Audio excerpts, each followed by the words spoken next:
Hola! Your dream vacation to Turkey starts from rupees 79,999 only with GT Holidays, South India's #1 travel brand. Villupuram அருகே கழுப்பெரும்பாக்கம் அரசு மேல்நிலைப்பள்ளி மாணவர்கள் மது போதையில் பள்ளியிலேயே ஆட்டம் போட்டுள்ளனர். விழுப்புரம் மாவட்டம் கோட்டக்குப்பம் காவல் நிலைய எல்லைக்குட்பட்ட கடற்கரை ஓரமாக கழுப்பெரும்பாக்கம் கிராமம் அமைந்துள்ளது.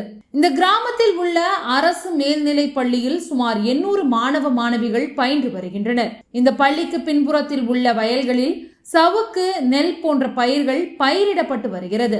கடந்த வாரத்தில் பள்ளிக்கு பின்புறத்தில் உள்ள சவுக்கு தோப்பில் சில மாணவ மாணவிகள் கூட்டமாக புகைப்பிடிப்பதும் மது அருந்துவதுமாக இருந்துள்ளனர்.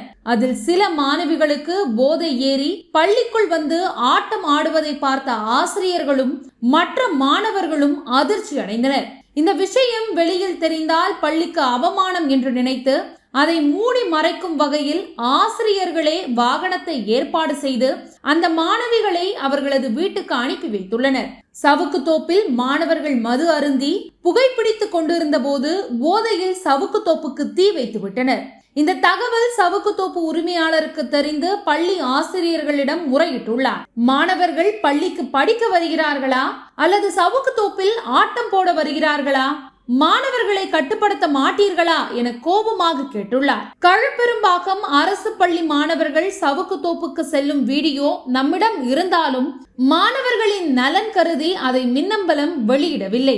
இந்த சம்பவம் நடந்த சில நாட்களிலேயே பள்ளிக்குள் 2 மாணவர்களுக்கு இடையே கோஷ்டி மோதல் ஏற்பட்டுள்ளது. அதில் மாணவர்களுக்கு இரத்த காயங்கள் ஏற்பட்டதால் விஷயம் கோட்டக்குப்பம் காவல்துறை வரை சென்றது.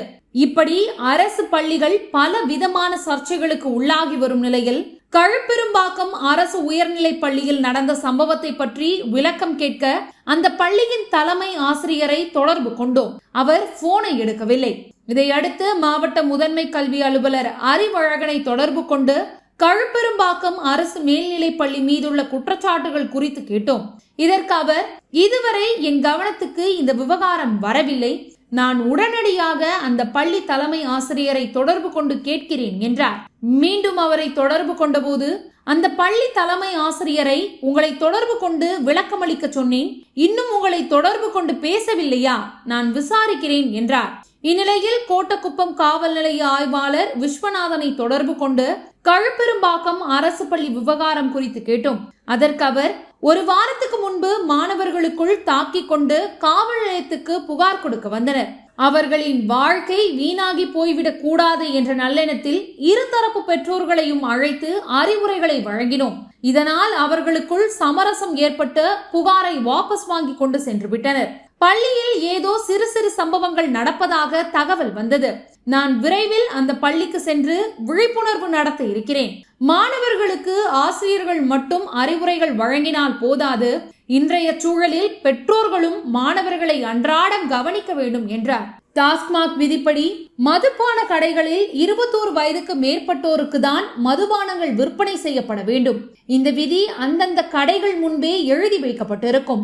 ஆனால் அதை விற்பனையாளர்களே மதிப்பதில்லை என்பதால் தான் பள்ளி மாணவர்களின் கைக்கு எளிதாக மதுபானங்கள் கிடைத்து விடுகிறது. ஏற்கனவே 2022ஆம் ஆண்டு சீருடையில் மாணவிகள் மதுபானம் அருந்தும் வீடியோ வைரல் ஆனது. இதனால் 21 வயதுக்கு உட்பட்டவர்களுக்கு மது விற்க தடை விதிக்க வேண்டும் என்று சென்னை உயர்நீதிமன்ற மதுரை கிளையில் மனு தாக்கல் செய்யப்பட்டது. இதை விசாரித்த நீதிபதிகள் மகாதேவன், சத்யநாராயண பிரசாத், சீருடையுடன் பள்ளி மாணவர்கள் மது அருந்தும் புகைப்படம் அதிர்ச்சியை தருகிறது, நாடு எங்கு சென்று கொண்டிருக்கிறது என தெரியவில்லை, இதற்கு உரிய தீர்வு காணப்பட வேண்டும், இல்லையெனில் மது விற்பனைக்கு தடை விதிக்க நேரிடும் என எச்சரித்திருந்தனர். எனினும் இது போன்ற நிகழ்வுகள் தொடர்ந்து நடந்து கொண்டுதான் இருக்கிறது என்பதை கழுப்பெரும்பாக்கம் சம்பவம் காட்டுகிறது. Hola! Your dream vacation to Turkey starts from rupees 79,999 only with GT Holidays, South India's #1 travel brand. மின்னம்பலம்.com, தமிழின் முதல் மொபைல் பத்திரிகை.